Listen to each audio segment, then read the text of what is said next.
If you've seen my reviews of Need for Speed Carbon, Pro Street, and Undercover, at least in that order, you might notice how the vibe was more negative each passing title. And rightfully so. Need for Speed Undercover in particular was a huge low for the series. During the mid-2000s, the development team of EA Black Box was split in half to maintain the one title per year going into the next generation, which severely backfired to the point of briefly putting the whole series and developer into doubt. Pro Street was an attempt to capitalize on the wave of street racing activity on closed race tracks, and Undercover was a superficial half-baked version of Most Wanted in another city so deserted, it makes you wonder why you're even bothering to go undercover in the first place. And the sales spoke for themselves, with each title declining in numbers each year while rival franchises shined. EA, clearly sounding like they didn't learn their lesson, followed this up by announcing 3 Need for Speed games over the next 2 years: Shift, Nitro, and World, with each one intending on taking certain genres and platforms to 11. Nitro is a Nintendo exclusive taking the arcade route to cartoonish levels, World was a PC exclusive MMO racer, and Shift, which gears shifts more into the simulation route. However, these were all developed by full-size teams who had a couple more years to make them, while Black Box worked on the Skate series, assisted EA Singapore with Need for Speed World, and had a different Need for Speed title a couple of years later down the line. Yeah, they still weren't getting much of a break. Meanwhile, one of those members, along with another from EA DICE, were producing one of the 3 Need for Speed titles from a new independent development studio in the UK named Slightly Mad Studios. Formed in 2009 as a successor to Blimey Games, in which their resume includes GTR, FIA GT Racing Game 2, GT Legends, and BMW M3 Challenge, the developers comprised of multiple pro race drivers who understand car physics, and their intention was to make a more realistic racer. An answer to Gran Turismo and Forza Motorsport, which were the most popular franchises on their exclusive consoles respectively. It almost makes you wonder if EA ever considered labeling it under the EA Sport banner. However, because it was made by a developer who had more leeway to making the game, fact was they were going to put a lot more care into it. So much so that when the first snapshot was released, a lot believed that it was fake.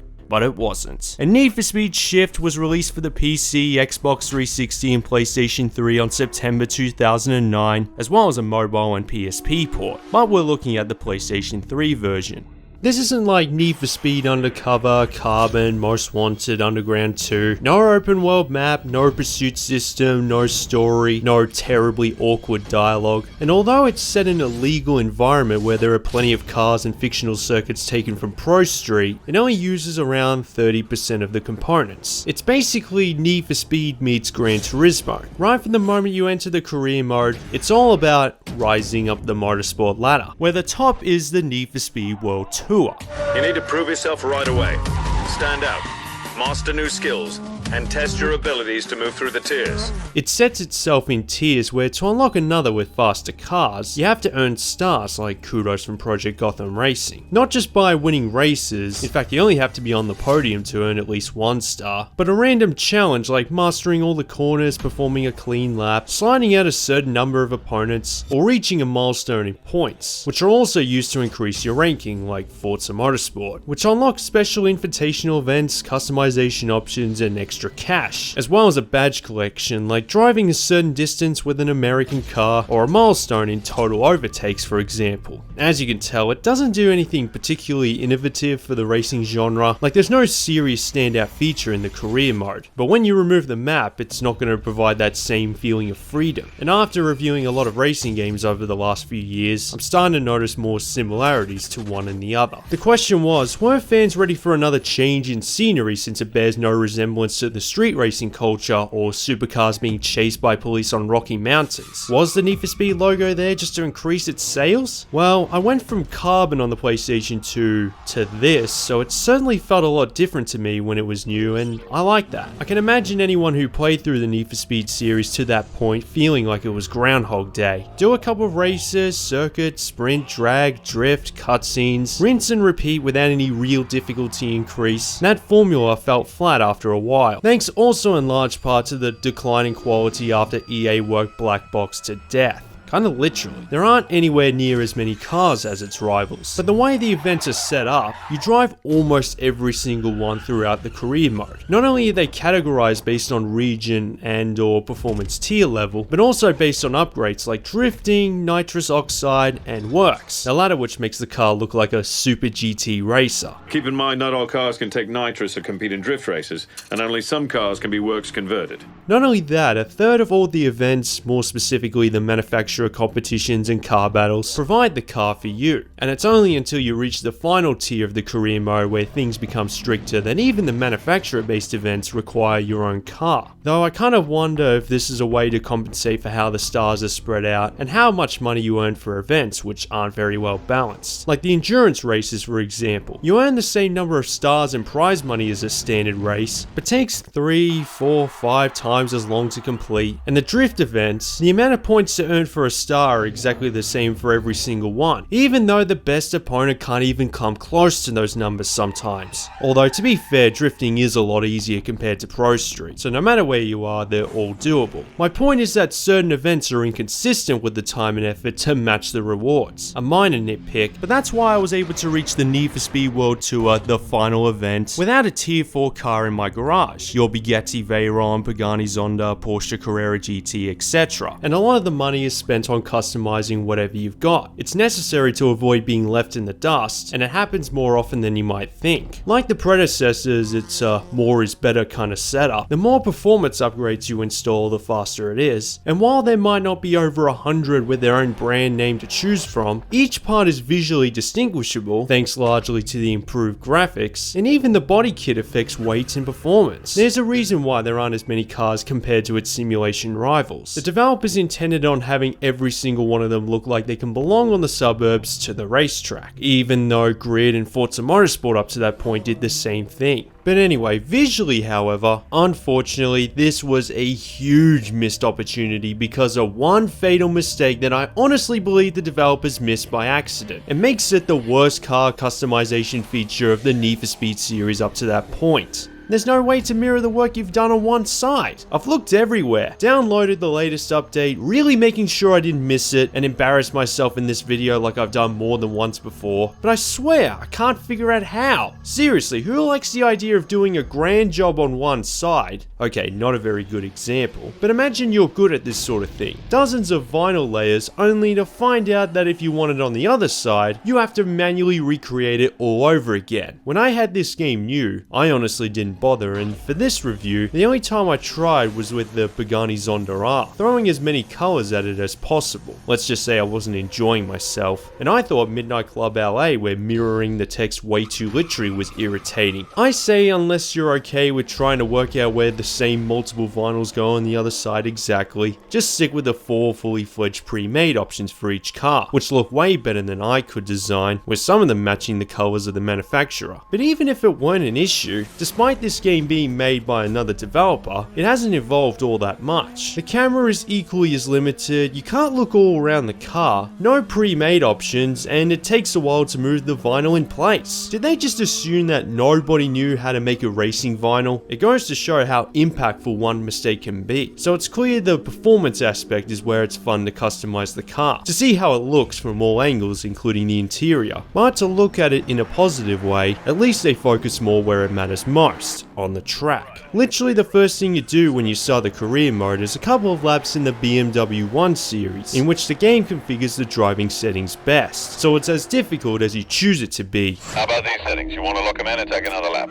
Doing their jobs. If you have everything turned off, it's even more simulation based than Pro Street. It's more prone to understeer, it seems like every time I cornered the opponent was faster, and there's no flashback mechanic to rewind you back a few seconds. Something a lot take for granted these days. Even the circuits feel like I'm driving on Pothole Avenue, like you'll be asking yourself what kind of maintenance standards did they have in the late 2000s? It's quite bumpy, it certainly affects the handling, making it all the harder to master the corners. The bridge corner at Silverstone in particular almost always cost me a lot of the races I competed in, so no matter what the difficulty in driving settings, control wise, watch out. But it makes sense because that's something that can be easy to forget when playing a racing game. Not every circuit in the world isn't going to be as smooth as an FIA grade certified one. You go to the Nürburgring Nordschleife in real life and drive it like it's a video game, you'll slide out the first corner.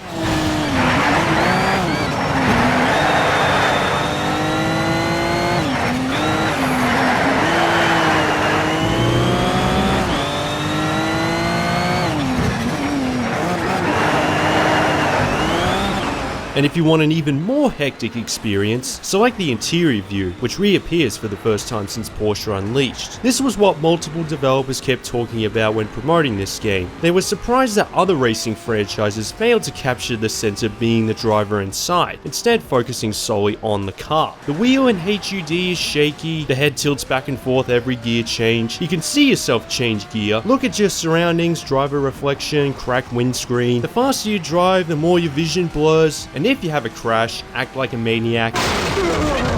Whiplash. The driver grunts, and even if you have the exterior view selected, it's impaired to the point that even the racing line briefly disappears. It's meant to visually represent what G-force can do to a driver, so there's more to it than just a shiny looking steering wheel and dashboard.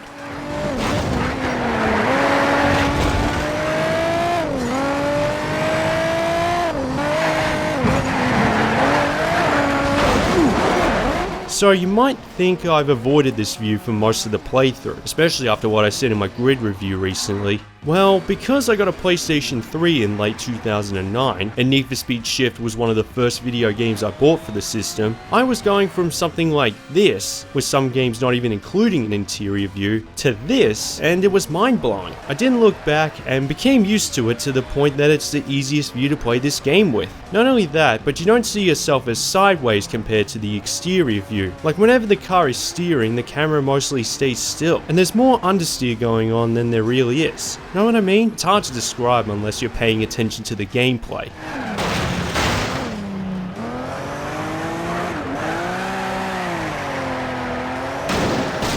That's why I'm not doing so well here. This view feels too unnatural to me. It makes you wonder why EA omitted this view during the 6th generation. Imagine what kind of crazy customization options you would have. Change colors, add neons, racing seats, steering wheel, something Midnight Club LA would eventually realize. Anyway, comparing this view to other racing games released around the late 2000s, this is the best one. The developers intended on making it feel like you were a character in a first-person view, and they did a good job of it.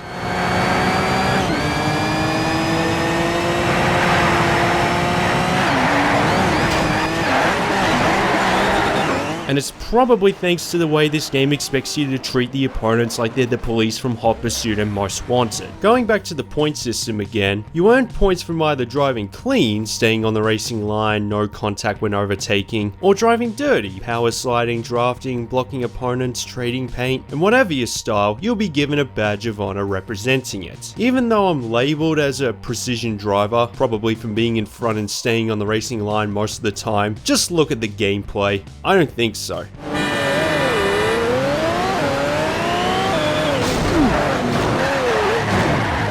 In fact, that was something that initially confused me when I bought it in 2009. If they went through all that effort to making the driving mechanics as realistic as possible, why does it also encourage aggressive driving? EA were publishing 3 different games in the Need for Speed series with the purpose of having a larger focus on each one. Is this their idea of a driving simulator? It's all there. In the trailers, the distorted presentation and menus, some stars in the event include objectives like sliding opponents out. There's no distinct advantage between precision and aggression. You mostly start near the back without qualification and you only have a few laps to overtake everyone. There's a racetrack with a figure 8 configuration. What could possibly go wrong? Opponents aren't afraid to get dirty themselves. Yeah, the physics can look scary in a car if you get clipped hard. And after you finish the race looking like this, damages aren't accounted for. Well, like Grid, it does a solid job providing a mix of arcade and simulation at once. And it's up to you to decide how you want to play it. It's not like Forza Motorsport, for example, where if you make the game as easy as possible, the presentation doesn't change. It doesn't look like an arcade racer. Now, I'm not saying the whole game is worse than Need for Speed Shift, again, I'm just trying to make a point. This one is constantly reminding you that you can still play it like it's a Need for Speed game from the 90s or 2000s. It doesn't want to lose its identity. The motorsport career where you're traveling to Silverstone, Spa, Laguna Seca is still part of that Need for Speed alternate universe with all the street racing, syndicates, turf battles, being chased by police. It's all there, and that was something that bothered me with Pro Street. Yes, I eventually got the hang of the driving mechanics when I had a Nissan GTR, and I'm always going to admire the effort the developers put into making it as realistic as possible, because most of them are race drivers, they know better than I would. But it's a video game and I want to have fun right away, especially if it's encouraging this. So I'm glad Shift allows that flexibility to play it the way you want, or it could have run the risk of becoming Pro Street 2.0 in the wrong way.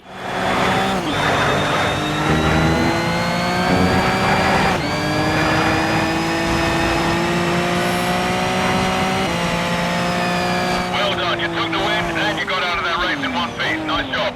That's what this game is. It's Need for Speed Pro Street done right. It's what they should have released in 2007 or 8, so it would have made Undercover look 10 times worse. But when you give your developers space to do what they know best, you always get a better product in the end. That's one thing we can all agree on. Apart from the customization, I don't know what they were thinking with that. Need for Speed Shift is an objectively better racing game than the last few predecessors when looking at the way it plays, the sense of speed, the shakiness, the interior view, and graphically overall, it actually looks like it belongs in the 7th generation. There's more production value on screen, which explains the U-turn in critical reception. But is it better than something like Gran Turismo, Forza Motorsport, or Grid? Personally, I prefer the others, but like I say about most racing games, it comes down to what you enjoy most about them. I would have liked to have seen more cars, tracks, and events. It only took 7-8 hours to reach the final championship in the game, but otherwise, Need for Speed Shift is a simulation racer aimed more towards the arcade gamer who enjoys kart races, demolition battles, and what motorsport would have looked like if the rules were more lenient.